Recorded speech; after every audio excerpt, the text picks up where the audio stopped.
introduce everybody, and then we'll just tell you a little bit about themselves and their sober journey. And then we've got, well, Lisa's got just four questions, one for each of the panel, and they will hopefully do their best and will contribute where possible. And then if you've got questions as we go along, you can raise your hand, and Mandy will let us know that you're ready to ask a question. Alternatively, there is a chat button. You might have to just have a little look around, but there's a chat button at the bottom on mine, and you can actually type the question in, and Lisa's picking up those questions, and she will ask them to the panel. If there is somebody in particular you want to pose your question to, just let us know who it's to, and we can do that. If you want to just make a comment, again, same as, you can either raise your hand physically if we can see you, or there is a button on there to raise hand, and Mandy will do that. Anyone got any questions before we start and introduce everybody? I'm going to take silence as a no. Just because half people are in and half people aren't, so if you could just mute your microphone once you come in, please.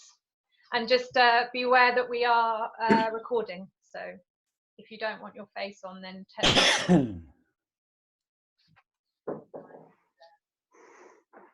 Are we good? We're good, Alex, we're good. Right, okay. So I'm Alex, I'm one half of the Sober Experiment, and I'm Lisa.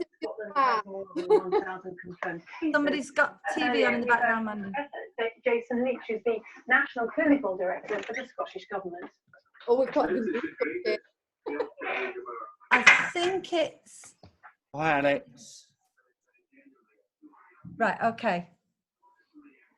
So with us today, we've got Mandy Manners from Love Sober. Hello. We've got Simon Chappell from Be Sober, and he's also the author of the Sober Survival Guide. We have Sober Dave, who does not need any more introduction. He's an Instagram legend, and he does a lot of work for charity. Hello. And we've got William Porter, who is the author of Alcohol Explained and Alcohol Explained 2. I hope I've not missed anything else. Okay, so really quickly about my journey. I have been sober for just a year now, on and off, been trying to be sober for 2 years. Finally went sober. I won't go into my backstory fully, but finally went sober after my very best friend Lisa, the other half of the Sober Experiment, went sober, and basically railroaded me into doing so. Otherwise, I couldn't be part of the Sober Experiment. Go, Lisa, introduce. Oh, are you done? It's your turn. You can introduce yourself. That was really quick. So I'm Lisa, the other half of the Sober Experiment. I am a mum of 3 teenagers, crazy ones at that. So yeah, going sober to me was very important, that I could be there more for my children while they were going through wild times. Yeah, I was more of a binge drinker than an everyday drinker. And I personally used to use drinking as a form of my way to relax, to chill out, escapism, so I thought. And I've been sober just for 2 years in July now. I've been saying 18 months, but it'll be 2 years in July, which I'm excited about. So, yes. Are we going to do just introductions now for everybody, Alex? Yeah.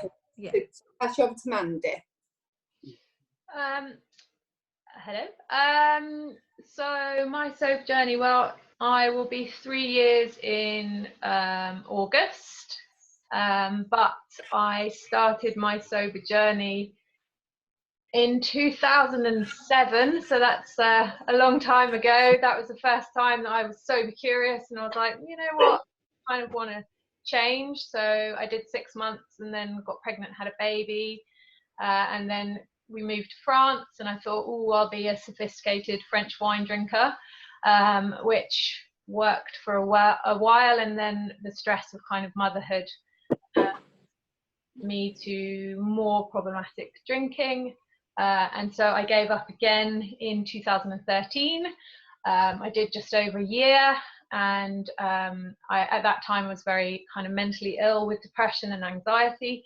And so funnily enough, my depression and anxiety got a lot better. And so I thought, okay, cool, I can drink moderately every now and again.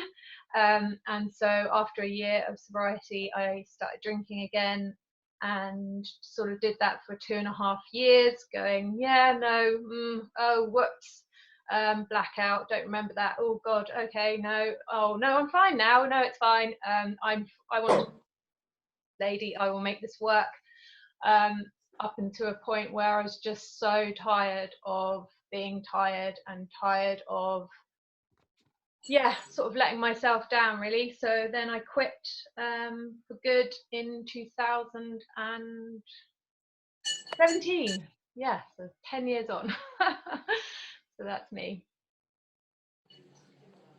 Simon? Yeah, hi, I'm Simon Chappell, and I started drinking in my, well, I was going to say my late teens, but it was my mid-teens, if I'm honest. And I was drinking, starting out to deal with anxiety, I guess, loneliness, and all those uncomfortable things that go on when you're a teenager. And it just evolved into daily drinking. And when I moved out of home in my mid-20s, I went from drinking sort of now and then to bottle of wine a day. Bottle of wine became 1 to 3 bottles of wine a day, with beer sometimes. And I did that every day for over 20 years. There's a handful of occasions where I didn't drink, where I physically couldn't have it, like if I was laid up in bed with the flu, or if I had an operation and I was in hospital and I literally couldn't get my hands on the booze. But I drank every day, and I started to put it in front of everything important in my life. I put it in front of my son, I put it in front of my wife, my health, my career, and it had power. It had complete power over me. And in terms of my sober journey, for about 5 years before I quit, I found that I was in a really uncomfortable place. I knew I had a problem. I was Googling stuff like, am I an alcoholic? I was looking online at the recommended daily, weekly drinking allowances and having a meltdown when I saw what they were compared to what I was drinking. So I thought I'd look at the drinking allowances for the rest of Europe, and I realised Spain had a much more a much larger allowance than we did. So I thought, well, I've been to Spain, I like paella, so I'll use that one. But it still wasn't enough. I was still drinking way too much. So I moved. I just spent 5 years in this place of complete, cognitive dissonance, which Annie Grace talks about in This Naked Mind, where half of me wanted to quit, half of me didn't want to quit, half of me wanted to carry on drinking to blot out the uncomfortable feelings. And long story short, eventually I picked up her book and read my way through it. It's the only book I've ever read twice in a row. And I then read William's book, Alcohol Explained, which is absolutely awesome. And I found off the back of that my mindset started to change. I started to move from a place where I felt like I couldn't have a drink and I was being deprived, to feeling like I didn't want to drink. Alcohol slowly started to become insignificant. And just like Mandy, I had awful anxiety. It was 8 or 9 out of 10 at one point. And since I quit, it's faded down to almost nothing. My relationship with my son's improved. My relationship with my wife's improved. Everything's improved. I'm happy. I haven't got darkness under my eyes. I can't tell you. It's just been an amazing journey. And I'm lucky enough to now be an alcohol coach for This Naked Mind. I talked on stage live at This Naked Mind in Denver in front of like 400 or 500 people. And this is the guy who had such bad anxiety. I couldn't stand up and talk in front of 15 people in the past. I've reconnected with my dad. We had a stupid fallout 6 years ago while I was drinking and my state of mind wasn't very good. He's in this room. I'm not going to point at him. There he is, he's waving. That's my dad. Hi, Simon's dad. We didn't talk for like 6 years, and now we're like back to normal. Things are just awesome again. And that was a victim of my drinking. And he's right here now supporting me. And now I'm getting emotional, like I always do. I start crying. I cry a lot these days. He does. I witness it. He does. Yeah, you've seen it firsthand. We've all seen it. Yeah. And then I've written a book. I talked at the Club Soda event. It's just been an amazing journey, and I've seen it happen to so many people. And I love kind of giving back and sharing my story and helping people with coaching and stuff. And and I run a Facebook group which has got over 10,000 members in there, and it's just a wonderful journey, and I just love it every day. Sobriety is contagious, and it's just such a wonderful lifestyle. Anyway, I've waffled on too long. Over to Dave. Oh, cheers, mate, for that. I know. On either side, it's like, Jesus. Bloody hell. Well, I started drinking when I was about 13 because I was a bit of a lad when I was younger. And a typical teenager growing into his 20s, it was always social drinking. And then I started going to a local pub that had become, my nickname was Glugs, because I would drink 5 or 6 pints in an hour and then go home and then drink more. And then when I moved, I was too far from the pub. So this is where it changed for me. I started to drink indoors, and that was where there was a real shift. And I was drinking probably 6 Stellas, and then I would get stuck into a litre of vodka, and there were some nights I would finish the litre of vodka as well. And then on a weekend, I would literally never go out. I was really unsociable. I mean, the neighbours used to invite me in for barbecues and that, and I always used to make excuses that I was going out because I wouldn't be able to drink what I wanted to drink at the barbecue. So I've become really isolated. And then I worked on a TV show called 60 Minute Makeover, and we did my wife now's house then, and it was quite a whirlwind, and I moved in within a year. And then my trouble, I don't know what's going on there. My trouble was that I hadn't really told her how much I was drinking. So I started to hide it. And then it wasn't long before she realised that I was in trouble with it. And she would never, ever tell me to stop, but I had to work out that if I didn't, I was going to lose my marriage, everything. And I mean, there were times she took the kids to the park, and within that hour of being in the park, I nearly drank a box of wine. You know, I was literally going like that just to get enough down my neck. And then I started hiding alcohol.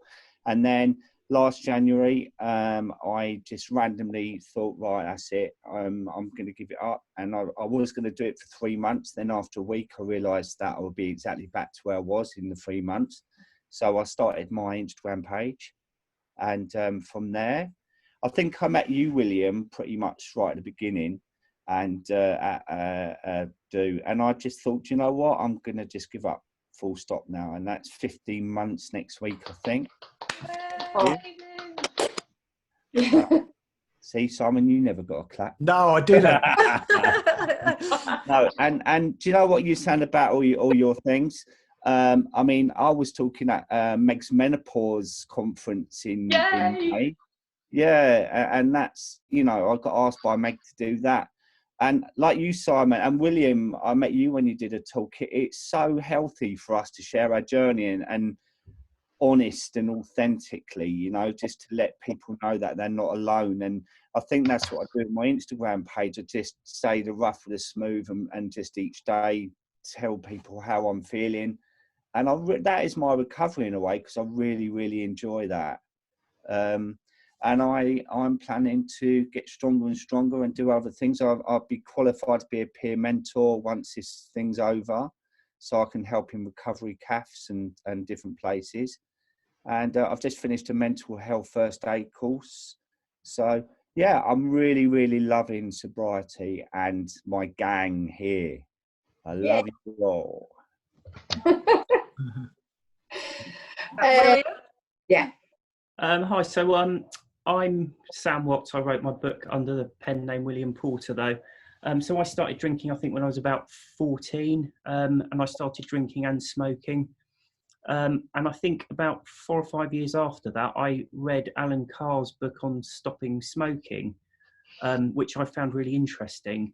And it kind of got me thinking quite analytically about drugs and all the rest of it. And I read most of what he wrote. I became really interested in what he'd done. But for me, I found his book on alcohol, it didn't quite hit the mark in a few places. What he was saying wasn't what I personally found from drinking. So when he said that, I think one of his things was that alcohol doesn't have a withdrawal. And that for me just didn't feel right. And so I suppose over the years, I ended up stopping drinking in 2014. So just over 6 years ago.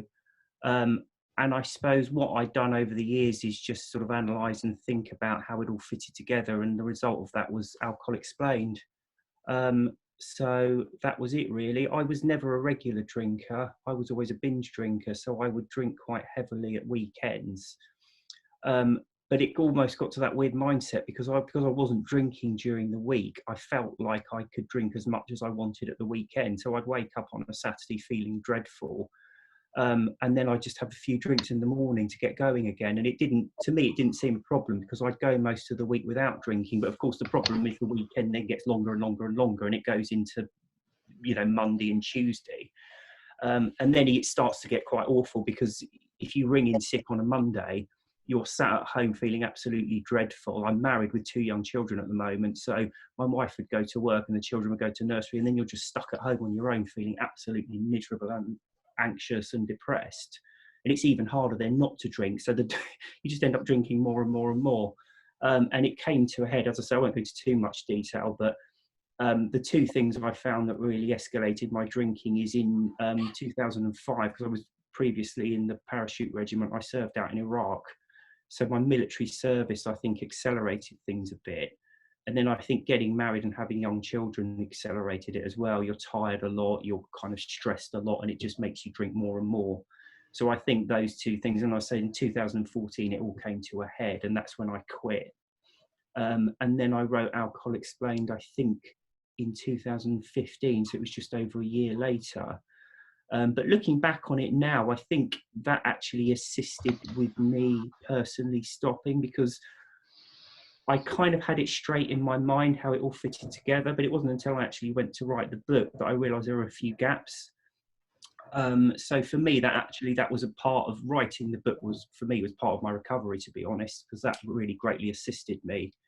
And as I say, here I am now, just over 6 years down the line. Wow. Hi, mate. I'm going to give Simon a clap now as well. Yeah, thank you. Hey. What about me? I didn't get clapped. I was just fishing out my copy of Alcohol Explained. I was going to get you to sign it if I just pass it over. I've got mine upstairs as well. It's one of the first I read. I've got a few of my favourite authors on here. I'm lucky. I can see Julia there, who wrote. Hi, Julia. Yeah, Hi, I saw Julia as well. She's our mutual friend, so it's lovely to have her. You People that I know. Oh, sorry, Alex. Go on, sorry. I was saying William calls Sam, but I can't call you Sam. It's so weird. I built up this whole new world without meaning to. When I wrote the book, I just assumed everyone used a pen name, so I just plucked a pen name. And I wish I hadn't bothered now, because I got this really weird thing where we change personalities. I've got 2 Facebook profiles, and my actual Facebook profile for Sam Watts I just never use anymore. It's just completely defunct. It's brilliant. It is funny. So we've got a few questions for you, and I think a good place to start, okay, is with parenting, because it's been mentioned a few times on the board. And I think for any of you that are parents, this is going to be a particularly challenging time where we're all stuck indoors with our children, and it can be a trigger for some. Lisa, you've got a question, I think, for Matt. Oh, I have. I want to help as many people as possible. So, Mandy, well, it's not really a question. We just want you to talk about sober parenting and how the flipping heck do we cope. No pressure. So I didn't introduce myself properly at the beginning, but I am a sober coach, and also I co-host the Love Sober podcast, if you don't know it, which is my friend Kate and I, and we talk a lot about parenting and about being mums, and that being kind of the central point of our drinking problem, really, when things escalated, and also one of the kind of catalysts to want to change, because there was a real kind of separation between behaviour and our values, in the fact that, you know, I was like very much in the rave scene in the 90s. I was very much a party girl, and then all of a sudden I was a mum, and I was caring for these people that I love more than anything, and I couldn't make the switch from that person that I used to be to the person that I wanted to be because of alcohol. So how do you survive where we are now? Well, the things that I'm doing, I think obviously heightened anxiety is a massive, massive issue for a lot of people, and it's one of the reasons why a lot of people drink. So I've been doing a lot of grounding techniques, which is kind of somatics. So, you know, a lot of the anxiety is in our body. So if you can, you know, find a moment every day to just take a pause and breathe. So grounding is essentially just feeling the connection with the floor. So, you know, you can kick off your feet and just kick off your feet or kick off your shoes, and just feel your feet on the floor and really feel that sensation, and, you know, say that to yourself, like, I am here and I can't change anything other than what I do in the next moment, and what's the next right thing to do, and really bring it back to that moment. And in terms of kids, taking the pressure off, you know, especially in the UK, you've got so much pressure to be perfect parents. I live in France, so I'm quite lucky that I live in kind of a bubble that I don't really have to engage in that kind of comparisonitis. And I've completely shut down all news, all mum groups. I've just muted them all, and I'm just doing my thing with my kids, and they are going to survive. Like, it's not going to be drastic for the rest of their lives if they do 1.5 to 2 hours of school a day, and they do some painting, and they watch some TV, and you give them a cuddle, because essentially all they need at the moment is to feel secure. That's the most important thing. The thing that's been coming out for a lot of people is space. So either if you're on your own, like, lonely is very, very challenging right now. So, like, getting on things like this, you know, communities, there's loads and loads online meetings.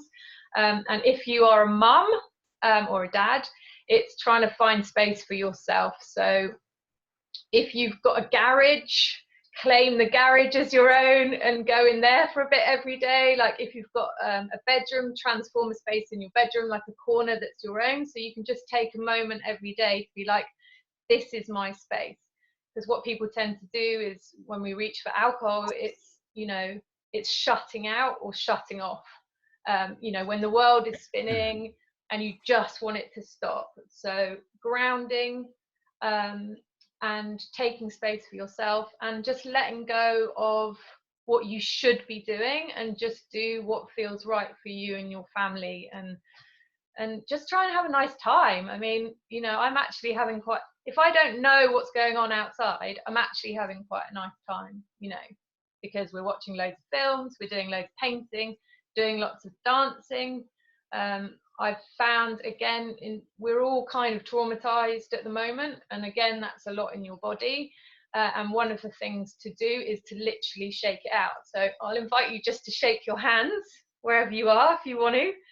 Can we have a full dance, Mandy? You can if you want. But if you shake your hands and just feel that actually you'll probably, I hope, feel a little bit better. Because what you're doing is you're literally shaking out the tension and shaking out the anxiety. And if you're, you know, if you like to dance with your kids, shake it out, shake your booty, put some music on, and all that's doing is literally, you know, it's, if you look at a dog, if a dog is scared, it will shake. And what the dog is doing is it's shaking out and sort of regulating its nervous system. And we as adults, we don't do that. We freeze and we hold it all inside. Yeah, and that's where, and then we walk around tense, and then we walk around tense, and we get to the end of the day and we go, so yeah, so anything that you can do to release tension from your body, be it shaking, be it dancing, and breathing, that's probably my top tips. And just, yeah, be, you know, just try and have a nice time. Yeah, I think we get to breathe sometimes, don't we? I know I do. Like you said, you realise you've been walking around tense all day, yeah, and not being mindful of your breathing, and it does help a lot. I do a meditation in the morning, only for like 10 minutes, but throughout the day that stays with me then, and it reminds me to kind of be present and to just breathe. But I like that shaking. We'll all be doing that at the end of this in our cupboards. Yeah. And all these things is like, it's all stuff you can do with your kids, and part of that is that, you know, like Simon was saying, the positive aspects of sobriety is like, you know, when you're starting to go, right, shit, I've learnt tools to make myself feel better, and I can pass that on to my kids so they can be more emotionally regulated and in control of their emotions. That makes you feel really good, and that's like another motivator not to drink, because it's like, okay, you know, and now, you know, how do you feel? Let's talk about it, you know, rather than shutting them down, because you can talk about your own feelings, you know, and that's the sort of things, those are the gifts of sobriety, really, because it's like, I feel really anxious right now. Do you feel anxious, Bob? Yeah, Yeah, you I feel actually anxious. feel really Okay, what can anxious we do at the together moment. to feel less anxious? All right, should we do a bit of a dance? Yeah, let's do a bit of a dance and shake. No, I'll tell you, I You know, feel really anxious because of the coronavirus and seeing all these loved ones in hospital, and watching the news from Italy and everything else. And I find it very difficult to ignore all of that. And I worry about my loved ones. My husband is high risk. So I just find it very difficult to be mindful at the moment. I just feel, and I've turned off social media. I watch the news once a day, but I just find it very, very hard not to think of those that are out there losing loved ones and who are really, really ill. Now, I have done, I suppose, 4 months sober, but I had a blip for 3 days and I'm now back on day 7. But I just find it so tearful to watch the news and so heartrending. yeah, and my suggestion would be is, you know, if you have someone that can feed you the information that you need to know, because I literally cannot watch the news. I find it far too traumatic. Like, and so my husband tells me what I need to do, and other than that, I have no idea. I mean, I live in France, I have no idea how many deaths there are. And it's not because I don't care, it's because I care too much. And I'm a highly sensitive person, and a lot of people that drink are highly sensitive people. And by protecting yourself, you're looking after your family and you're looking after your loved ones. So, you know, if you can shut down as much noise, and news is so sensationalist, especially in the UK, you know, there are ways to read a newspaper. It's less impactful. You know, you can see it written down, you can take your time to read it, rather than it being like with the moving images and the music and all the drama that they add to it. So yeah, that would be my advice, is just to really, you know, on a need to know basis, and that's it. And then write and journal, and, you know, and let it flow out of you through writing how you feel, you know, because it's okay to feel things. Write about it, journal, you know, write poems, whatever feels good to you, to let those emotions out, because it's valid. Yeah, I don't know if anyone. Thank you. Can I just ask people at the moment how you deal with cravings at the moment? We're going to come to that Because question in a I minute. just find. Yeah, we're going to. Okay, I'm sorry. Is it Margaret? It's okay. Yeah, we're going to come to that question in a minute. We've got something on that, because we knew that would be what people would ask. Before we go on to cravings, can I just keep the conversation on anxiety for a second? Because William, I think that we'll just go to you, if you don't mind, just to talk a little bit about alcohol and anxiety, and, you know, a few facts there, if you don't mind. Is William there? No, he's just put somebody that looks like. Has he got a cardboard cutout? Samuel. Hello, sorry about that. I dropped off. Ah, it's somewhere else. You've Wow. Lost the connection. Multiplied. There's 2 of you now. Okay. We've just had a bit of a conversation, William, about anxiety, and how at the moment there's high levels of anxiety. And we were just wondering if you can actually add to that in terms of some facts about alcohol and anxiety. Yeah, well, so there is a lot of anxiety at the moment, and obviously drinking alcohol is absolutely the worst thing you can do about it. So if you're feeling anxious and you drink alcohol, it being a depressant, it is going to take the edge off your anxiety. But the problem is your brain then seeks to counteract for the depressive effects of the alcohol by pushing up the stimulant. So your brain's got its own store of chemicals and drugs and different hormones, and it tries to maintain like a balance, a chemical balance. So when you're feeling anxious, if you then try and drink alcohol to depress that anxiety, your body's pushing the anxiety up to try and get through the depressant effects of the alcohol. So when the alcohol wears off, you then get a corresponding amount of anxiety. So to put it in its simplest terms, if you are feeling anxious, whatever you drink to take the edge off that anxiety at the moment, you then get a correspondingly increased anxiety further down the line. So alcohol isn't an answer, because at a very basic level, what you get now, you're paying back in a few hours' time anyway.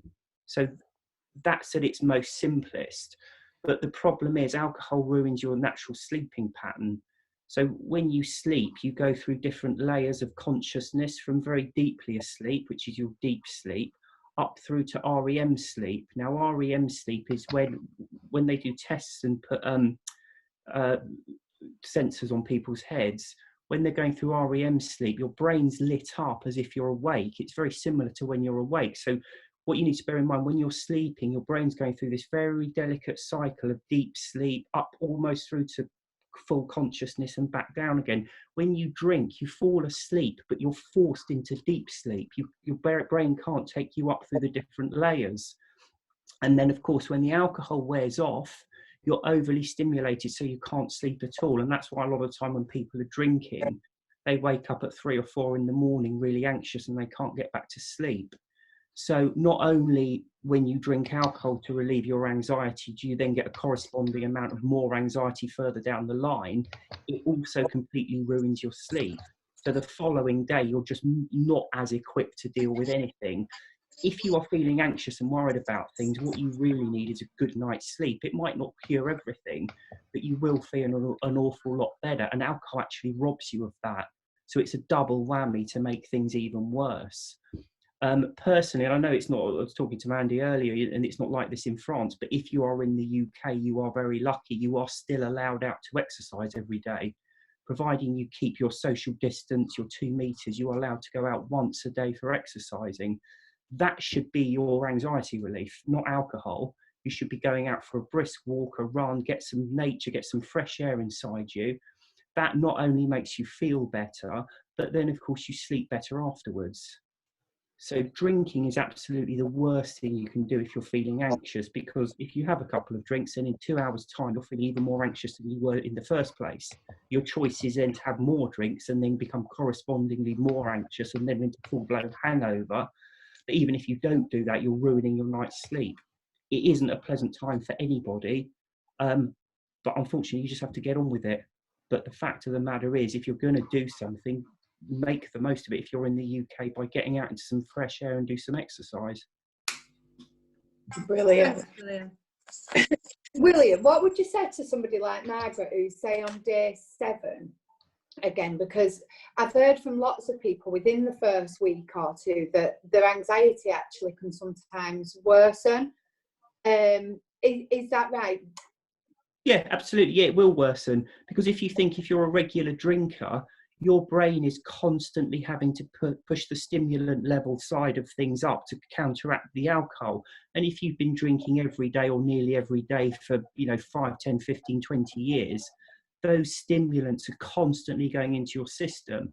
So when you stop, it takes a while for your brain to get back to that level. So those first few days can be quite unpleasant. And what you will normally find is there's a specific cycle, because for say a week or so, you'll be overstimulated, but then your brain realizes that the alcohol isn't being constantly put inside you. So it removes those stimulants. So then you go through a period of feeling very tired. But 7 days is fantastic, and you're on the up at this point. You will be feeling anxious and you will still be feeling slightly odd, and your brain will still be finding that proper level. But don't give up, because to be honest, this is the worst time ever to be drinking, because with a hangover and with alcohol-induced anxiety, life is not good. But when life has genuine concerns, that's when it can become really unbearable. So, I mean, I'm worried at the moment. I'd be 5 times more worried if I hadn't slept well, if I'd had alcohol-induced anxiety and a hangover and all the rest of it. Just makes it 100 times worse. So 7 days is fantastic, and just keep going. It does get better and better. Brilliant. Yeah, thanks for that, William. We were talking earlier, Lisa and I, with Dave about this current situation. And again, in the UK, I'm talking now, but I hope I speak for other countries as well. This, for the UK, it's new. It's 7 days. And I think that a lot of us are a little bit, even though we're isolated, even though we're locked down, there's a lot of holiday mentality going on. So you're seeing on Facebook, I'm in the garden with the kids, having a picnic, or I'm painting, I'm doing whatever, all this creative side coming out. I'm very concerned, as is Dave and Lisa, and we'll speak to the others. This is the honeymoon period, if you like, and what happens next in the next week or two when things really hit home. As anyone, Dave, what about you? Have you got any advice for people going forward, or do you just want to comment on that? I just think people need to be prepared, because I've spoken to quite a few people now, and I mean, let's face it, the weather's been really, really nice, and it has felt like the honeymoon period. I mean, I've always complained that I've never got enough time in the day, and all of a sudden I've got all the time in the day, and I'm lucky that I haven't actually felt like having a drink.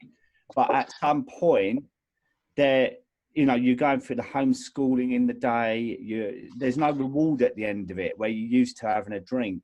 And I think a lot of guys, they need to sort of prepare themselves for things getting a lot worse in the next couple of weeks, when money's going to run out, temper's going to be thrown indoors.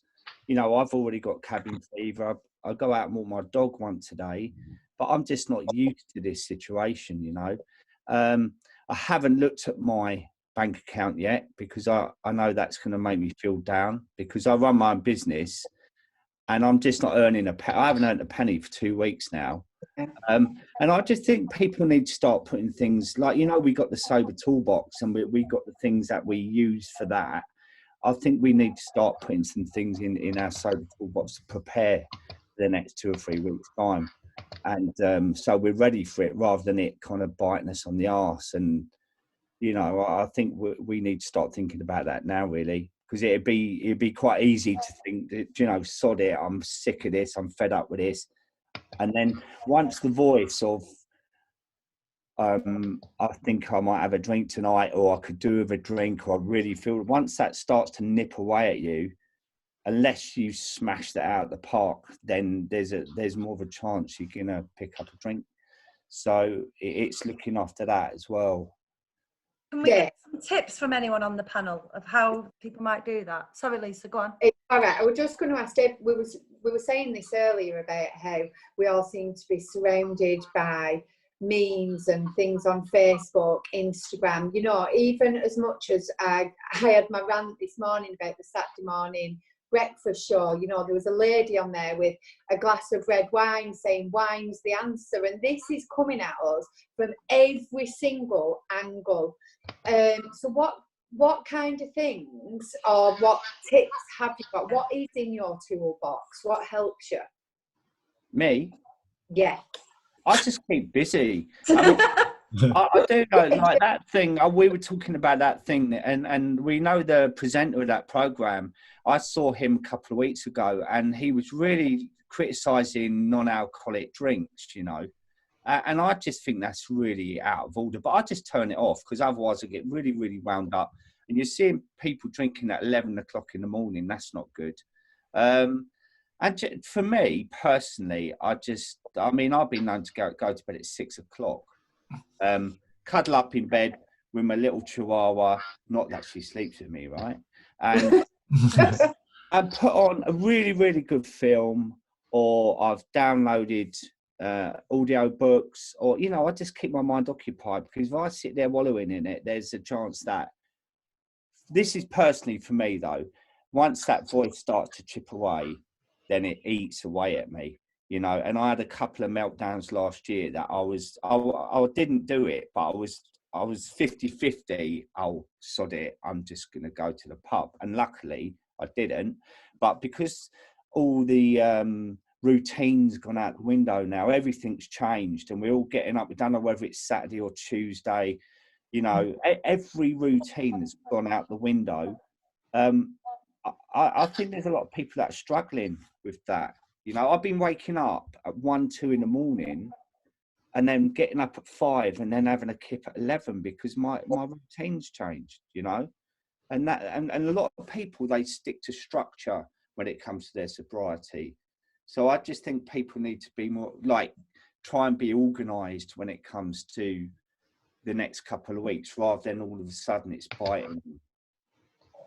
Definitely preparation then. Simon, what would you say? I think I totally agree with what Dave said around preparing and planning. So, I mean, you can be as in-depth in your planning as you want to be, but having go-to tactics for, like, inevitably we've got heightened anxiety, difficult thoughts, emotions, feelings are going to come up, and it's very similar, you know, whether we're talking about quitting drinking or just coping through this crazy chaos that's going on in the world, drinking or not aside, it's creating uncomfortable feelings and discomfort. Now, I've shared loads of tactics for dealing with this stuff, but if you've got, like Dave said, sober toolbox, you can use those tools to cope with what's going on now as well. What Mandy shared was quite funny. You shared about the tactic for the central nervous system, Mandy, because when I spoke at this Naked Mind Live, I was a bag of nerves the day before, and there was a lady talking called Jolene Park who specialises in this stuff, and she stood me on the stage and she had me shaking exactly like Mandy. That's because I have specialist training with Jolene Park, that's why. There you go. I knew where you'd got that from. So yeah, she helped me and I wasn't nervous. Anyway, that's not what I'm suggesting. But having kind of go-to tactics, I use an app called Calm, which has a 10-minute daily calm. I listen to that in the mornings, like you guys mentioned, and that really grounds me first thing. But there's some, I won't take up all your day, guys, but there are a couple of things that I definitely do when the most important thing is when you feel a sense of heightened anxiety or discomfort, the key is awareness. You want to be mindful that you feel that right now. And I try and get people to install a virtual fire alarm in their head when it comes to quitting drinking, for sure. So when they have an uncomfortable feeling, they recognize it. They hear that fire alarm going off. I get some people to use a piece of paper and just keep a little tally of every time they have an uncomfortable thought. By writing it down on a piece of paper that, yes, that's an uncomfortable thought, your mind is immediately made aware of it and you have an opportunity to stop, pause for a moment and decide what to do. Someone mentioned to me recently that they kind of visualize it like when a monk or Buddhist tings their bell at the end of a meditation session. Yeah, that's the ting sound is the uncomfortable feeling. I'm recognizing it, I'm pausing. So pause is the first thing.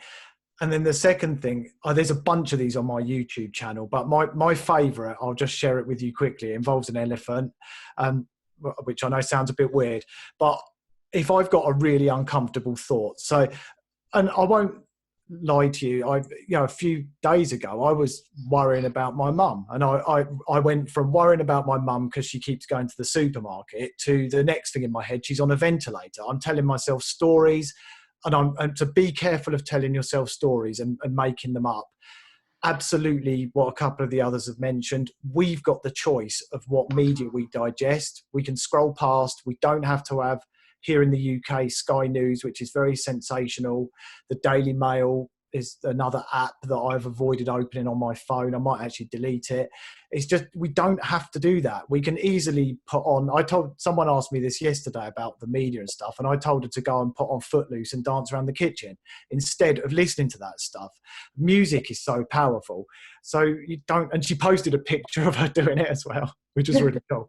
And the tactic I was going to mention, which involves the elephant, is if I've got some really difficult feelings or thoughts going on, I will sit with my eyes closed and I just breathe slowly, but I don't kind of force it, just slowly through my nose and then back out through my nose with my eyes shut. Just do that a few times. And then this is the crazy bit. In my head, I visualize the room that I'm sat in, like my living room or wherever I am. And then I visualize this massive elephant walking into the room. And it ain't going to move. It's there. This elephant stinks and it's not very pleasant. If you like elephants, by the way, you can use a rhinoceros or a hippopotamus, whatever works for you. It doesn't have to be an elephant.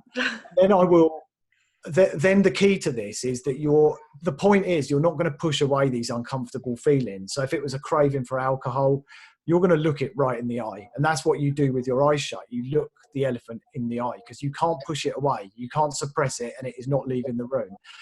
And you look it in the eye, you give it a name. I've got a few for mine, but most of the people in the alcohol experiment call it Dave for some reason. Oh, God. I know, don't ask.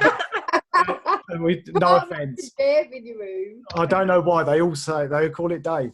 And I then will say, you can either say out loud like, "Hi Dave, how you doing?" And you're looking this elephant in the eye. And the point is that you're looking at it full on. You're facing your uncomfortable emotions instead of trying to push this massive, great big elephant out of the room. And then the key to it is either say out loud or in your head, "I'm not playing today. I'm not going on a ride with you today." And I will sit with my eyes shut. And I've done this quite a few times. And I'll say it a few times until I feel the power of the uncomfortable emotion or feeling or thought, until I feel it weaken. And then I'll visualize the elephant walk out the room. And I almost guarantee you that when you open your eyes, those feelings will have subsided or weakened significantly. And that works really well. I'll get one more very quick one. The other thing to do, Mandy mentioned about being grounded, and another one is if you just get your fingertips, you don't have to do it now, but if you want to, you can. If you get your fingers like that, and if you breathe through your nose and just sort of slowly, don't like force it, but just slowly through your nose, then back out through your nose. And then visualize that same breath as you keep breathing in and out through your nose. Visualize it going through the ends of your fingertips in and through the ends of your fingertips out. So as you breathe in through your fingertips, out through your fingertips. And you should feel your fingers tingle or go warm as you do it more and more. And what that does, it immediately, because your fingers start tingling, which I hope is anyone's fingers tingling? Yes. Mine did.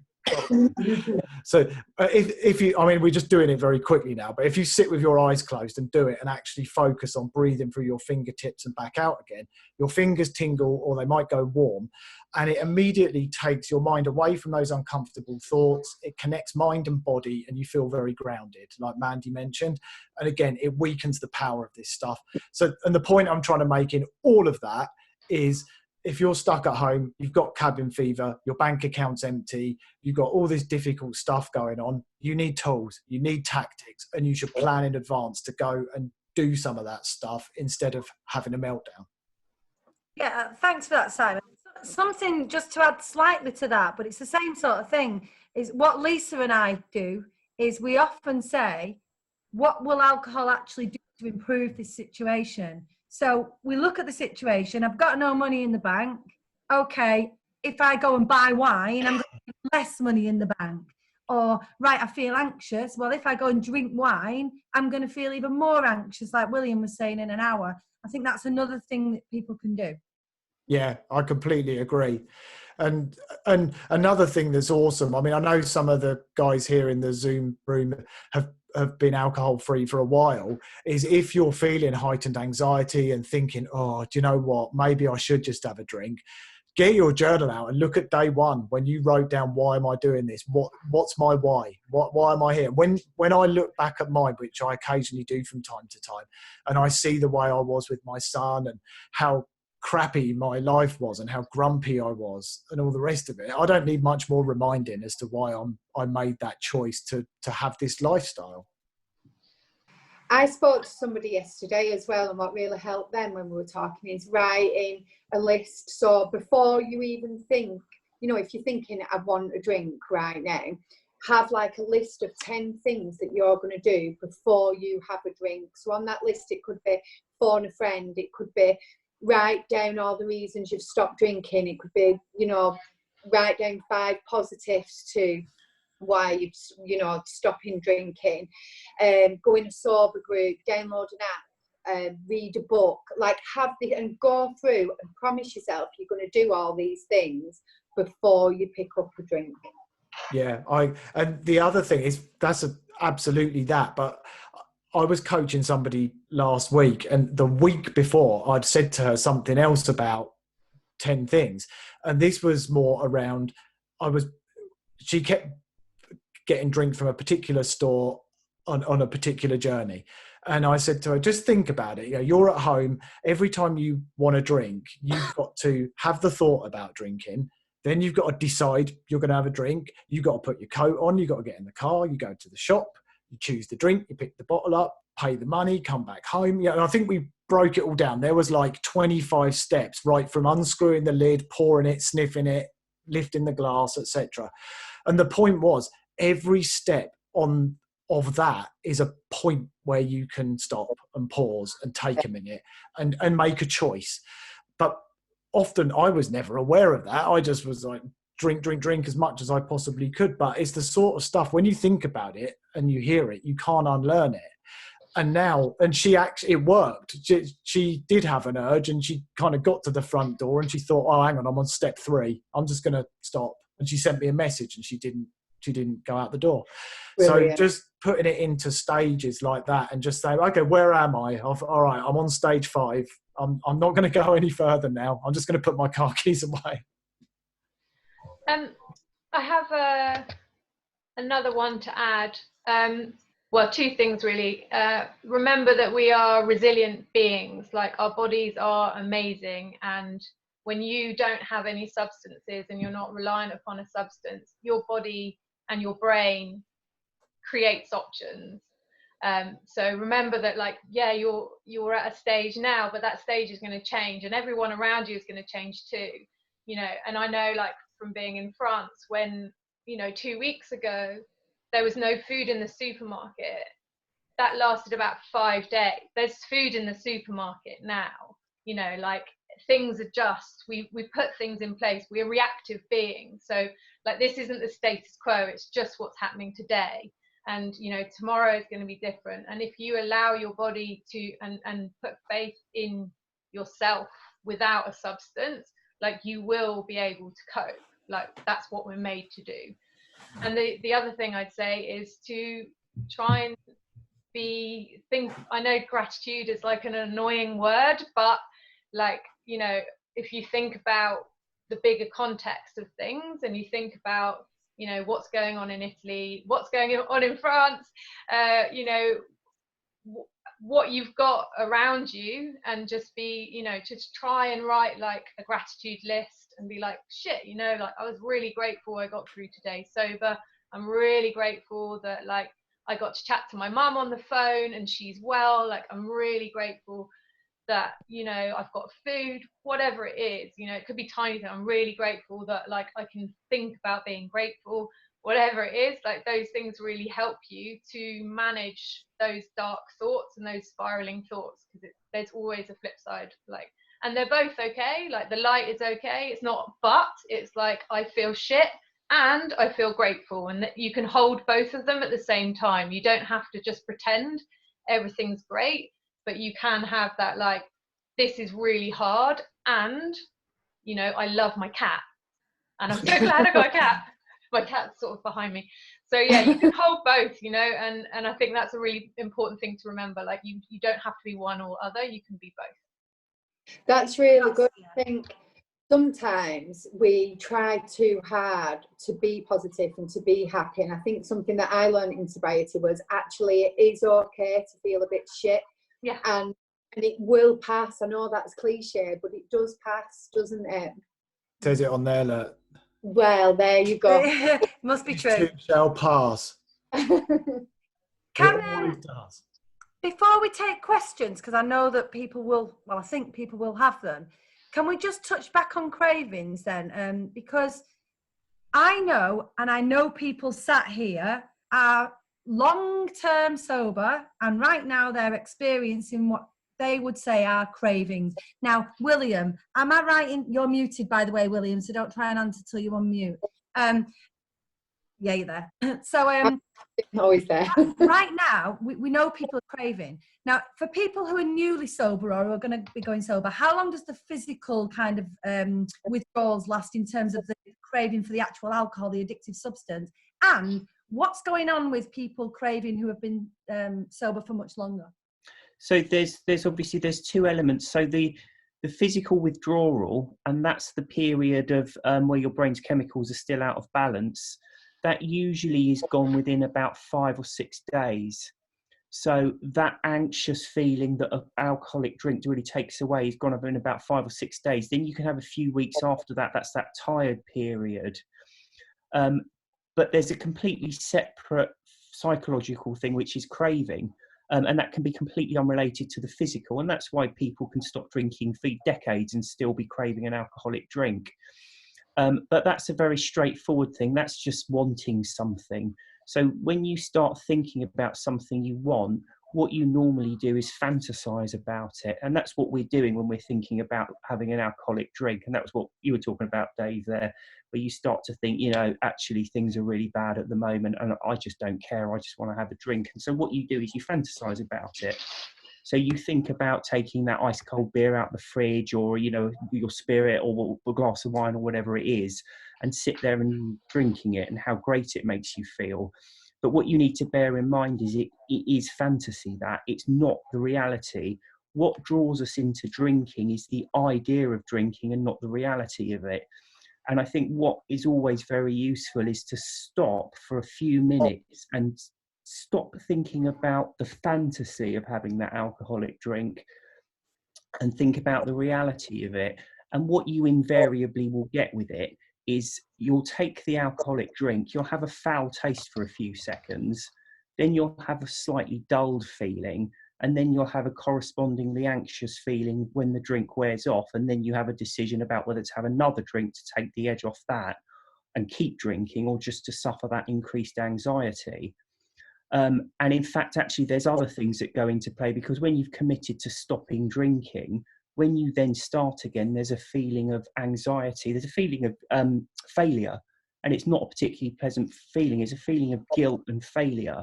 So although you sit there and think, you know what, things are really bad at the moment, and you think about having that lovely cold drink and everything being perfect, that's not what will happen. Because if you take a drink, all the things that are worrying you are still going to be there. That's not going to go away. And adding to it, you're going to have a feeling of failure and guilt and misery. You also then need to think about how much booze you've actually got in the house, because if you run out, you're going to be in a complete state, because you've got all the anxiety and nothing to take the edge off it.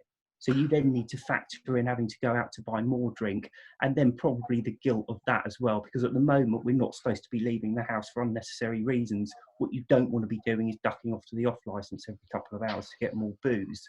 So stop and think about the reality. It's not you sitting there, the world is suddenly perfect and you're happy as Larry.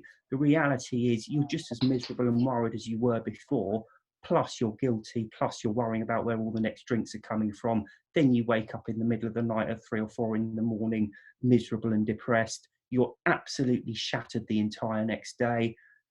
If you can't stop drinking now, it's going to be even worse the next day. And it's a downward spiral almost from the first mouthful. And that's what you need to do. Get away from the fantasy and stick with the reality. It really is that simple. Brilliant. God, if you didn't want a drink, you definitely don't now. I do. Does anyone in the panel want to say anything or add anything before we go to questions? No. I just want to say something. I just want to say that I am really, really grateful to be sober right now, because I really do dread to think of what I'd be doing if I hadn't have made this decision nearly 2 years ago. Because I know I'd have made excuses and I'd have been drinking by at least 3 o'clock, definitely, because I'd have told myself that was all right and I had nothing better to do. So I am really grateful for that, and I think we've got to remember and really try and focus. And I know it's hard, but there's loads of bad news people out there. Try and surround yourself on, whether it be social media, I know you can't do it physically, but on social media, with people that make you feel good, that people that lift you, with posts that make you feel happy and positive, because there's so much about that you could cling on to if you wanted to. I think it's really important to focus on all the amazing things that you've done so far, and this time, like we said before, will pass. And and I'm grateful for all of you coming on today as well. Thank you. Thank you. So if anyone's got questions, you can either raise hand and Mandy will invite you to ask, or you can post in the chat. So if we just have a minute or so now to do that. Right, Simon's dad's got one. Oh, Oh God. Oh, muted. Hang on, I'm muting. I'm pretty unique among you for two reasons. One, I'm Simon's dad, and two, I'm a drinker, and the two are not related, by the way. He hasn't driven me to it. But in listening to what you're all saying, as somebody who still drinks, I have to say so much of it resonates with me. And so many of the symptoms that you're talking about, I've now realised that I am suffering, but I didn't realise that I was suffering. I just thought that was part of normal life. So, yeah, I mean, Simon's dad, and very proud to be so, obviously. But thank you all for all the things that you've been saying, and that I appreciate it. Thank you. Oh, that makes me a bit emotional, Simon's dad. yeah, it's lovely, Wow. your dad, Simon. I'm going to put him on the panel next year. I think he'll be on there. He's trying to steal my crown. Any other questions? Come on, now's your chance, people. Look, you've got some proper sober legends in this audience. I'm going to have a swipe across and say, oh, you are quiet. Everyone's tired, I think. You can type them in the comments if you don't want to talk out loud. Does anyone want to type a question in the chat? I'm going to ask you a question. When are we going? We've got a question. Oh, go on. Paulie A. That's Siobhan asking a question down there as well. Okay. Hang on. Oh, where are you gone? Paulie Hi, A. everybody. Well, Oh, hi Hello? there.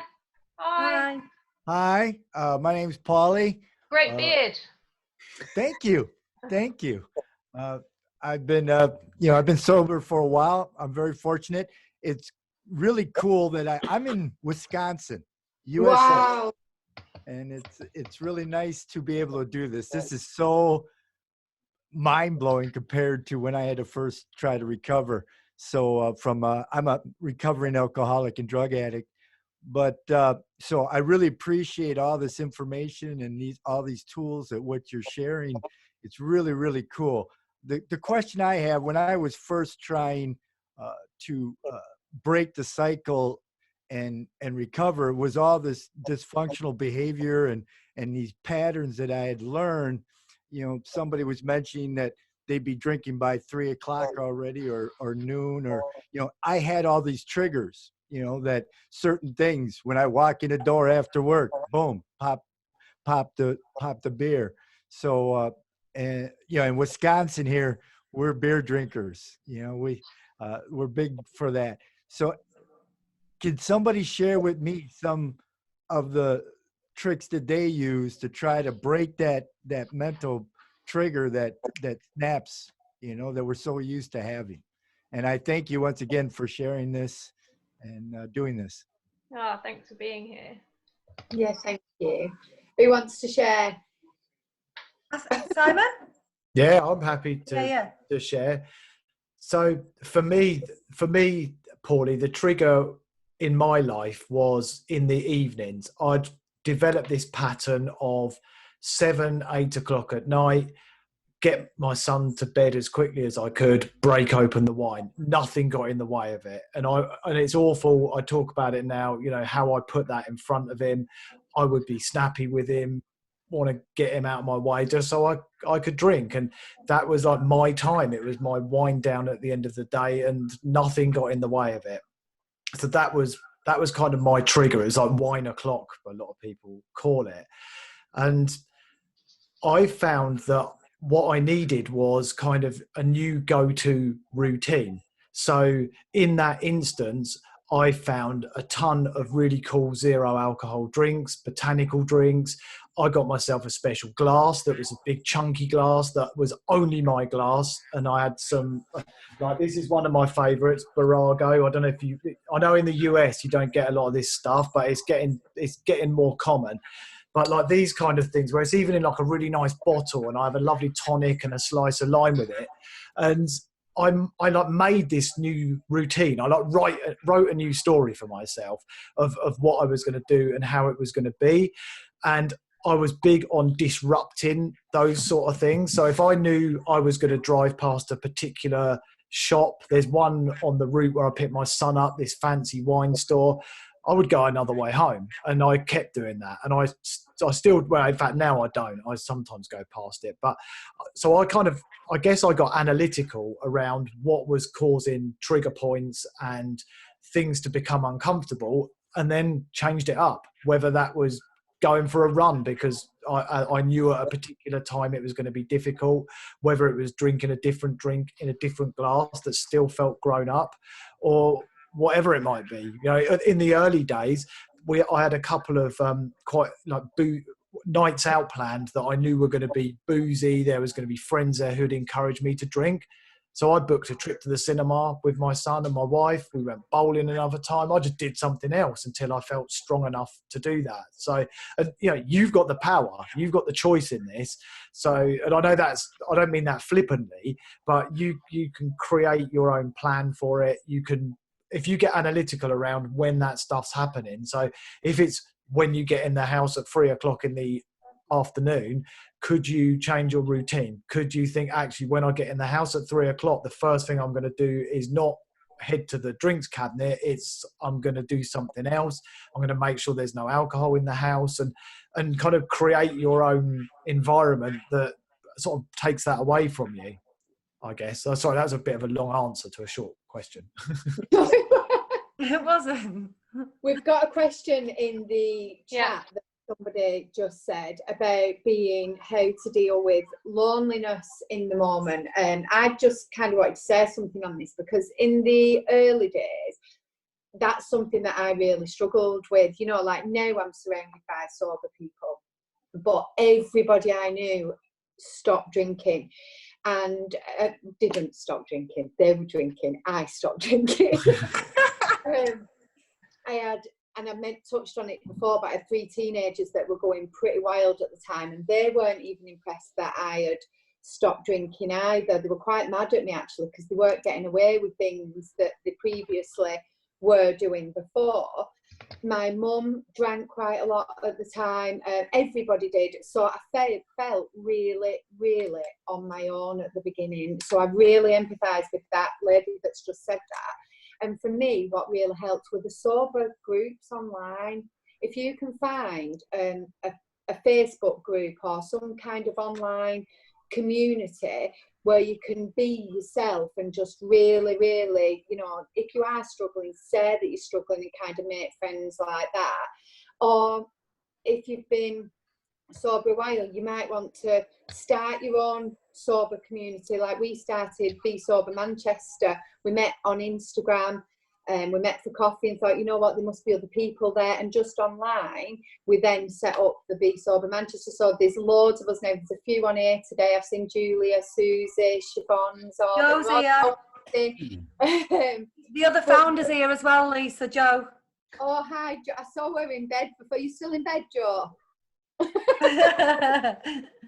But yeah, for me, that's been an absolute lifesaver, and it can be so frightening meeting new people sober when you're used to drinking. But I promise you, it is really, really worth it. If you just put something out there on Instagram or Facebook for somebody local and meet somebody, if that helps. I've done a long answer now. Can I step in there as well? Yeah, sure. That when I first became sober, there was an event held in Dalston. And I mean, I'm a guy with tattoos and whatever, and a burly bloke. And when I got to the door, I was absolutely panicking. And I thought, do I go in? Don't I go in? And I went in, and I was sober for about 6 weeks. And that's where I met William, Janie Lee Grace. I met Claire Pooley. I met the Rock Sober Boys. And because I actually went in the door, that started off my whole sober social life. And from there, I've had 3 events myself I've organised. And there's been people there I had one at Christmas at the Redemption Bar, and people have come in on their own. And from there, they've got to know a whole group of people as well, that it just expands. And when you meet sober people, they're just the most genuine, loveliest people, because they're so humble. And a lot of us have been to their rock bottom and come out again. And as Mandy says, you feel so grateful about your life now and what you've achieved, and you earn back your self-respect, and you begin to love yourself in a way, you know. And I've done so many things myself on a personal level since I've become sober that there's no way I'd have done if I was drinking. You know, I've done a lot of courses and I've trained for different things, and you know, I'm glad, so I'm proud of myself, because I am, and there's nothing wrong with that, you know. So for anyone that would feel nervous about joining sober events, it's so brilliant. You can meet so many lovely people. I think it's okay as well to learn to sit with yourself. You know, we think we've got to do these things, but your social life is going to completely change from what it was before. And I think learning to be okay with yourself, and sometimes you need them long days and then long nights or weekends to kind of figure out the kind of stuff that you want to do. You know, like I bought art sets at the beginning. I weren't very good, and I realised that weren't what I wanted to do. But I think you need that time, don't you, sometimes? Yeah, I think, I mean, what might be good is to compile a list of, like, you know, places that we like. Obviously, Julia just put Soberistas, which is where Julia and I met. You know, Soberistas is amazing because it's anonymous, so you can really talk about whatever you want without that kind of fear, which sometimes within Facebook groups you feel a bit more kind of anxious. I'm a She Recovers coach. So She Recovers is the biggest international women's movement for women in recovery from all things. So not just alcohol, but from eating disorders, from, I don't know, divorce, from burnout, from depression, from, you know, all the challenges that we have in life. They have now 2 meetings a day, which are open to everybody. There's obviously, if you go to a 12-step, a lot of 12-step meetings have been put online. In the Rooms is a really good one that has like meetings all the time, like this, that you can just hang out in. And the beauty, I mean, I never went to AA, it wasn't my journey, but because I've been kind of facilitating some meetings, I've learned a little bit how that space works, in a sense of being a sharing space. So it's literally, you just get to say your shit, and that's it, you know, and everyone gets this. And, you know, there's something really great about that right now, that kind of like no shame, no blame. Like, you know, everything's really hard and my life is really difficult, and being able just to offload that in a safe space, and you feel less alone, you know. And I did one the other day for She Recovers, and there were people like we are now, like from all across the world, and it was, you know, people in Italy, people in San Francisco, and we all had this common problem, which had been, you know, we'd struggled with something that had been a maladaptive behavior, and also we had this virus, and, you know, and none of us left feeling lonely, we left feeling connected. And so yeah, I think if that'd be good if we get a big list together, and then people, and just keep trying, because you might go in a group and be like, no, that's not for me, and that's absolutely fine. I've been to lots of groups, and I'm like, no, there's something that doesn't gel, but you will like find your people. So we've got Jessica with a question. Hi, Jessica. Okay. Hey. I'm still really early days. Today is day 91. So I wanted to see if anyone had any specific ideas for kind of not backsliding. Good question. Who wants to go? I'm probably the newest sober out of all of us here, actually, and on the panel anyway. And I would say, for me, it's playing it forwards. That's what I do every time. So even the other day, and I'm almost a year, and the other day I was out in the kitchen and I was cooking a meal, and I took a big gulp of my glass of water, and I suddenly thought, oh, that would have been wine. And it wasn't a craving. It was more of a memory. But it was really important to me, and I had it as quite a marked event. So I thought, right, if that had been wine, what would now happen? Okay, I've been mindlessly cooking. I would definitely have another one. I would finish the bottle. I would have want a second bottle. I'd find an excuse to go into the kitchen to sneak the bit in that I'd drank that I didn't want my husband to see that I'd had. I would wake up in the morning feeling irritable. I would wake up with a dry mouth, and I would play the whole thing forward. So that is enough for me, because hangovers, I mean, there's only one person here I think ever seen me with a hangover, but I honestly feel critically ill with a hangover. I walk around hunched, I feel sick. In fact, I am sick, I'm on all fours. That's just enough. I can play it forward and realise that actually it's not going to be a sip for me. It's not going to be one drink. It's going to be, I'm going to finish that bottle, I'm going to get the hangover, I'm going to be an absolute mess tomorrow. So that's my tip for that one. Anyone else? Yeah, I just on that same sort of theme as well, Jessica, I'd be interested to know, like, in terms, well, there's a couple of things. When I was at that stage, I had a fear of failure, because I thought, wow, I've come this far. By the way, 91 days is amazing. Yeah, we should be clapping that, because that's 100 days nearly, like, so, which is just awesome.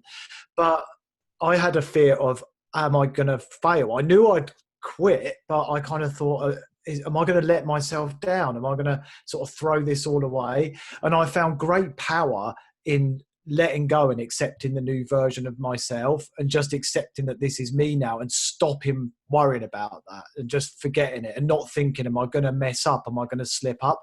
If you can do 91 days, you can do 910 days or whatever it may be. So what I'm trying to say is trust yourself, because you've done it already. Yeah. And I don't know if you've heard my phrase, think like a vegan, which you might or might not. And it's another one of my nutty things. But the point about that is, I see sobriety as a lifestyle choice. We have not got anything wrong with us. The thing that's wrong is the alcohol, not us. And when you think of somebody who's vegan, they are so passionate about what they do. It's a lifestyle. They're proud of themselves. They wear the badge with pride. They're not sat in the corner. Yeah, there you go. They're not sat in the corner crying because they can't have meat, they can't have dairy. They own it. They love it. So I'm a liquid vegan, because that's how I feel about being sober. It's a lifestyle. I've got t-shirts with sober on. I wear my badge with pride, and I'm even getting some liquid vegan bracelets made. So and the point I'm trying to make about that as well is, not only trust yourself, be proud of yourself, and be passionate about what you're doing, and you'll smash it. And you already have smashed it, by the way. Yeah. So that's my liquid vegan rant over. We've got two in the chat as well, quick ones. Yeah, I would just say as well, like, because within my story I went back and forwards a fair few times, and something that it took me a long time to understand, like, what happened after a year, like what happened, you know, because I absolutely loved it. I was on Soberistas, I had loads of friends, you know, I was in that sober bubble, and I was like, and then literally sort of 2 days after my 1 year anniversary, a friend of mine said, yeah, I think I can kind of like drink every now and again. And I went, yeah, fucking hell, so can I. And I started drinking again, and it was literally that quick, and it was scared, and I didn't understand why. And what I understand is through listening to Gretchen Rubin, who does a lot of stuff about habits and things like that. She said that it's this idea of when you've got a goal in mind, rather than like seeing it as a milestone and seeing it as something you check off, you know. And I had that somewhere unconsciously. It was like, if I do a year, I don't have a problem. And that was somewhere internally in me. If I can do a year, I don't have a problem with alcohol. So even though I was loving it, there was that moment where it was like, right, I've done my year, I don't have a problem. And so what I always say is just keep throwing that, like, just keep throwing it, whatever's comfortable, just keep throwing it a bit further. It's like, okay, I've done, you know, 100 days. What does 110 feel like? Like, not something scary, like 1,000, but like, what does 110 or 120 feel like? Okay, I'm going to get there and see what that's like. And I still do that now. It's like I'm on 954 or whatever, and it's like, okay, what's 1,000 feel like? Like I want to get to 1,000, and then I'm going to think about what 1,101 or whatever, you know. Like I like sort of numerology and different. So it's just keep throwing it a bit further in that kind of inquiry of like I feel good now, but I want to see how I feel that little bit further. Do you know what I mean? Also, Yeah. Jessica, did you say I've only done 91 days? Only. Yeah, she did. Yeah. Did. You should say, I've done 91 days. Woo! Woo! You know what I mean? Because that's amazing. Be proud of yourself. You know, not I've Good only point, done- Dave. change the vocabulary around it. You've done fantastically. So well done. I actually, when I got to around, I can't remember where it was, a couple of months in, and I thought probably about where you are, Jessica. And I felt like, no, I'm not going back. I've totally moved on from this. I felt that my relationship with red wine was like a love affair that turned sour. And, you know, red wine used to get me through the good times, the bad times, you know, all the rest of it. It was always there for me. It was like my comfort blanket. And then it turned on me, and it all turned sour, and it all turned toxic. And I felt like I was ending a toxic relationship. So when I felt like I was in a place where I knew I was never going back, and this was the new me, and I would not drink again, I actually wrote a breakup letter to red wine. Dear Mrs. Shiraz, we're over. And I put it on my blog, and it was so empowering. And I was just talking about this on a live in the alcohol experiment, but I would only do it if you feel like, yeah, I'm confident this thing's through, almost like a divorce.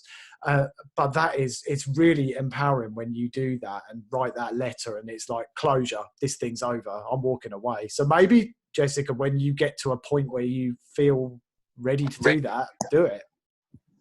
But I'm not telling you what to do. Just whatever feels good for you. It's another good point. And that, Mandy, what you just said about stop start is one of the questions that's in the chat as well. They want to know if we all did stop starts before we finally got it right. I'm going to answer yes. I stop started for a while. Mandy, Yeah. you, Yeah. Lisa? I didn't. I tried moderating. That didn't work, but I've never stop started. I just stopped. William? Mine was like Simon. Fear of failure was, yeah, I didn't want to go back to that day one. William?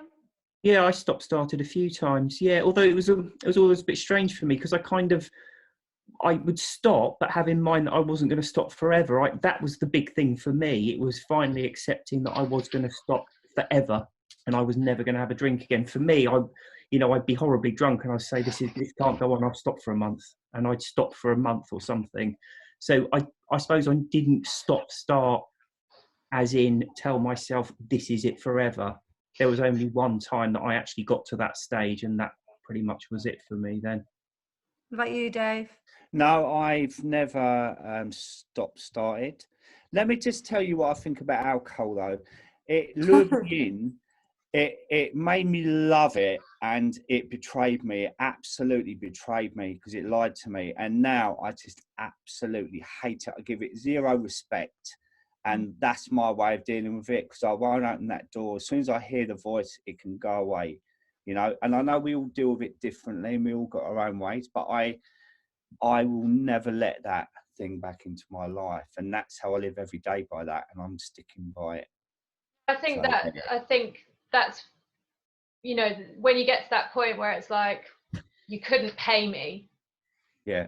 And you couldn't pay me to drink. Like, I live in France. We have a wine cellar in our house. My husband is a connoisseur of wine. You know, we have beautiful vintage bottles. I could not care less. Like, it doesn't even exist to me. I don't see it. And that's because I made the choice that for me, nothing to do with anyone else, it did me more damage than it did good. And now, like, when you get a bit of distance from it, it's like, I can't remember the taste. I don't know what it's like, and I have no interest in knowing. And that's how it will stay. And that's So you've also divorced it, both of you, like, Yeah. has divorced me, Shiraz. A bitter divorce, but bittersweet. Yeah. There was a question in there, Alex, that somebody had just asked about what our favourite non-alcoholic drinks was, but underneath I can see that she said that she had a non-alcoholic gin last night and then got a craving afterwards. So I just wanted to say that if non-alcoholic drinks are acting as a trigger, then I definitely wouldn't recommend drinking them. Yeah, I don't like any wines. I like a beer, but other than that, I drink tea and I drink like sparkling water and juice. Like, ridiculously, for years I didn't drink juice because it's, you know, got sugar in or whatever, but I'd like to Yeah. down like a bottle of wine without any problems. Like the other day, you know, just a pint of, you know, apple juice and sparkling water is so refreshing and so nice, or orange juice and lemonade or whatever. That's probably my go-to. And an alcoholic beer, because I didn't used to drink beer, so I was a red wine drinker, so non-alcoholic. And me, Mandy, and me. And the thing is about that, I mean, I don't like any of the non-alcoholic red wines at all. No, they're disgusting. They're disgusting, yeah. I have Heineken Zero occasionally, and other than that, juices. And it brings me to the last bit there on the questions. Somebody's asked about non-alcoholic bars in Manchester. I'm going to ask my lovely friend Siobhan to come on, actually, if she's brave enough, because she's our go-to in Be Sober Manchester, as in she's the party girl. She still parties, she's sober. She might know a few bars that are non-alcoholic. Siobhan, would you mind? Unmute yourself. That's right, I've done it. Come on, have a speak. First of all, can I say thank you so much for doing this, guys, because I haven't, like, I'm always so buzzing about being sober, but I felt like really, not like I wanted a drink, but really like meh about it, like, oh, I'm sober, that's just me now. And I just wanted to say thank you for this, because I haven't been seeing anyone that's sober, so this has like made me feel buzzing again, so thank you. Oh, good. Sober bars in Manchester, so well, I did an event for my first soberversary, because I'm just extra AF, and we had a birthday party for it. And it was at a bar called Speak in Code, and we've been there with Be Sober Manchester, and they, the guy who runs it is sober. So it's a cocktail bar. He specialises in cocktails, but if you go there and ask for mocktails and stuff, they're absolutely amazing. Like, he's so creative, and it's something that you wouldn't get in any other bar. More of like a mainstream bar is Be At One.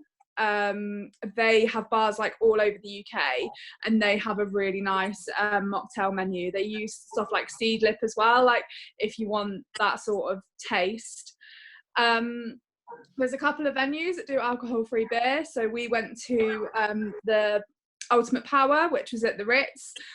They do Zero San Miguel, which is the same price as normal beer, which is really annoying, but it's nice to have a sort of drink, like, and feel part of something. What other ones can you think of? Dishoom. Dishoom. Obviously, none of these are open right now. But No. Yeah. Dishoom is really nice for mocktails. It's the Brewdog as well, isn't there? Brewdog, that will serve its non-alcoholic range. Yes, yeah, Brewdog is amazing, and I think they have them in quite a few places in the UK. And in Dry January, they did bottomless alcohol-free beer. Obviously, you're not going to sit there and drink like 8 of them. Like, after 1 or 2, you're pretty okay. But they're really like all for alcohol-free drinks, which is really nice. Thank you. Oh, thanks, Siobhan. Anything else, guys, before we wrap up? No? I've lost everybody. Thank you to our lovely panel. You have been amazing. And honestly, we're so grateful that you gave up your time to do this. Such a shame that we've not been able to do it in person and cheers each other. But let's just say, not cancelled, postponed, and hope we can get together soon, guys. Thank you, everybody, for coming to watch us. Underneath the videos, we're going to post these in each of our social media groups and page. Won't go out in public as such. It's just going to go within our groups. But we'll put the links to each of us on there, so you can find us on social media as well. Is everyone okay with that? Yeah. Yep. Lisa, do you want to add anything before we go? Is she there still? I've lost her. I'm here somewhere. Oh, I can't see you, but go on, have a speak. Do you want to say anything? No, just thank you to everybody. It's been amazing, especially to have people from all over the world join us. It's really exciting. So thank you, everybody. Paulie, can I ask you, tell you something, mate? I've decided not to trim my beard throughout the whole thing. So I hope it doesn't get to the length of yours. It's magnificent, but I hope it's over before that. 'Cause that's a few months worth there, mate. You look fantastic. It looks brilliant, doesn't it? I've decided not to trim mine as well, Dave. So Yeah, I was going to say the same. My hair's going to be all kinds of wacky at the end of this. It'll be like a, dip dye blonde with grey. Au natural. Yeah. Dave, I think you'd look really good with a nice long beard, but I agree with you. I hope it doesn't last that long, and I hope you guys stay safe and healthy, and we will get through this. I know that. So yeah, good man. Likewise. Have a good day. Brilliant to have you here. Yeah. Thanks, everybody. Thank you, girls. We'll wave a little shake out. Thank you for hosting this. Bye. Bye, guys. Bye. See you later, everyone. Thank you.